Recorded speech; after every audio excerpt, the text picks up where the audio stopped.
வணக்கம் மக்களே, நீங்கள் இணைந்து கொண்டிருப்பது யாழ் தமிழ் செய்திகளோடு. மணக்காட்டில் 300 ஏக்கர் காணி அபகரிப்பு முயற்சி மக்களால் முறியடிப்பு.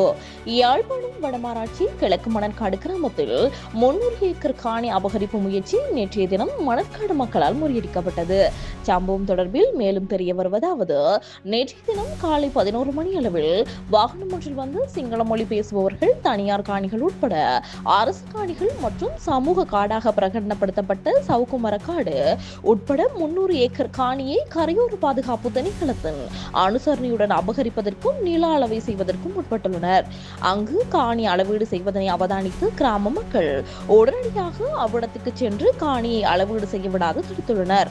குறித்த சிங்கள மொழி பேசுபவர்கள் மக்களை மிரட்டும் தொனியில் செயற்பட்டுள்ள நிலையில் மக்களின் கடும் எதிர்ப்பினால் அங்கிருந்து வெளியேறி வடமராட்சி கிழக்கு பிரதேச செயலகத்திற்கு சென்று அங்கிருந்து மீண்டும் அளவீடு செய்யும் நோக்கில் மணற்காடு நோக்கி சென்று கொண்டிருந்த நிலையில் மக்கள் ஆர்ப்பாட்டத்தில் ஈடுபடுவதற்கு தயாராக நின்றதை அறிந்ததன் பின்னர் செம்பியன்பற்று பிரதேசத்திலிருந்து திரும்பிச் சென்றுள்ளனர்.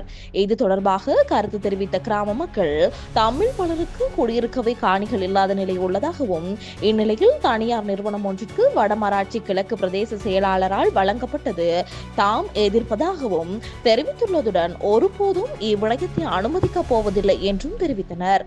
இத்துடன் செய்திகள் நிறைவடைகின்றது. தொடர்ந்தும் எமது யாழ் தமிழ் செய்திகளோடு இணைந்திருங்கள். வணக்கம்.